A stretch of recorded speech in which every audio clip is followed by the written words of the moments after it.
Hello everyone, welcome back to the channel. I'm truly excited to have you here today because we are diving into a deeply transformative topic. How do we break free from the cage of our own mind? How do we overcome the self-imposed limitations that keep us from living fully, freely, and authentically? Every one of us, at some point, has felt trapped by fear, by judgment, by expectations, by memories. Sometimes we blame others, sometimes we blame circumstances. But if we look closely, we'll see that the walls confining us are often built not from the outside in, but from the inside out. Today, we are going to explore what it truly means to escape self-imprisonment, not by running away from life, but by awakening within it. We'll draw from ancient wisdom, psychological insight, and lived experience to understand how to dissolve the mental barriers that steal our peace and limit our potential. Let's begin with something simple yet profound. Most suffering doesn't come from life itself, it comes from how we think about life. The events we experience are often neutral until our minds interpret them, label them, resist them. Pain becomes suffering only when the mind says, "This shouldn't be happening." That resistance, that clinging, that constant need to control or escape, this is the prison. Now imagine if we could shift that perspective. What if instead of fighting our reality, we embraced it with wisdom? What if instead of judging ourselves for our flaws, we held them with compassion? This is where true liberation begins, not in changing the world, but in changing how we relate to it. One of the greatest obstacles to freedom is the self-concept, the image we build of who we think we are. We inherit it from parents, culture, school, society. We gather labels: smart, weak, successful, failure, too much, not enough. Then we live as if those labels are truth. We become slaves to a story we didn't even write. But here's the truth: identity is not fixed. The self is not a solid object, it's a flowing process, a stream of thoughts and emotions, and just like clouds in the sky, it can shift, open, reveal light. You are not your thoughts, you are not your emotions, you are the awareness behind them. This shift in understanding is the key to breaking free. When you realize that you don't have to believe every thought, you begin to reclaim your inner space. You begin to question the voice that says, "You're not good enough," or "You can't change." That voice is not truth. It's a program, and you can rewire it. Let's talk about fear, one of the biggest bricks in our inner prison. Fear of failure, fear of rejection, fear of the unknown. Most of these fears are anticipatory. They exist not in the moment, but in the mind. They are imagined projections of what might go wrong, and yet we treat them as real. The antidote to fear is presence. When you are fully present, fear cannot grip you. Try it. Sit quietly, feel your breath, observe your body. In this moment, right now, are you safe? Is there anything you cannot handle? Probably not. The present moment is usually far more manageable than our anxious thoughts about it. Another barrier is shame. Shame whispers, "You are broken, you are unworthy, you don't deserve love."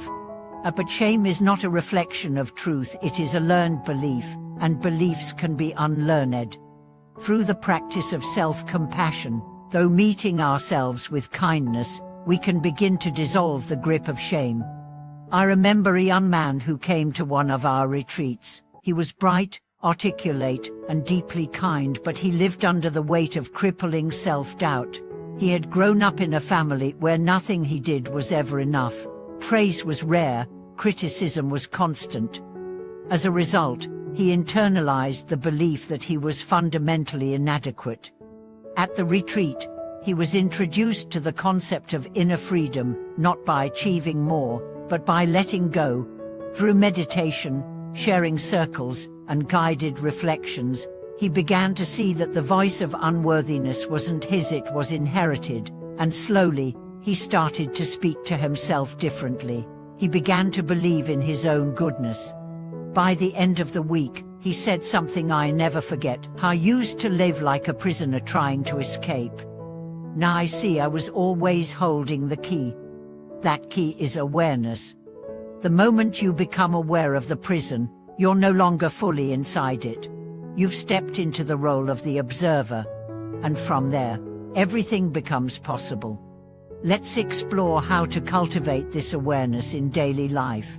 Start by watching your thoughts. Not analyzing them, just noticing. See how often the mind criticizes, compares, complains. See how often it runs to the past or future. Just notice. That noticing is the beginning of wisdom. Next, practice acceptance, not resignation. Acceptance means seeing things clearly and responding from presence, not resistance. If you're sad, be with the sadness. If you're angry, breathe through the fire.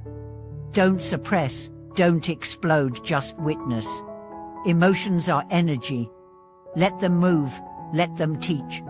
Then, practice compassion. Speak to yourself as you would to a dear friend. When you make a mistake, don't punish yourself, learn. When you fall, don't criticize, encourage. We grow not for shame, but for support. And finally, practice silence. Each day, take time to be still, to unplug, to breathe.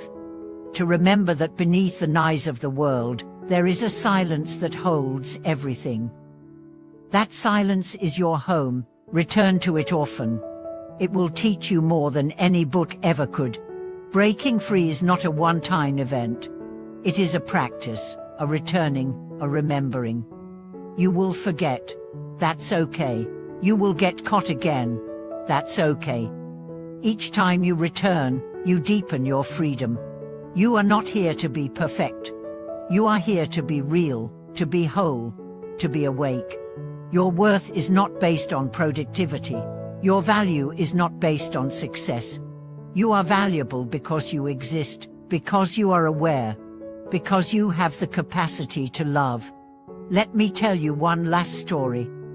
A woman in her 60s came to one of our events after battling depression for decades. She had been in therapy, tried medications. Nothing seemed to help long term.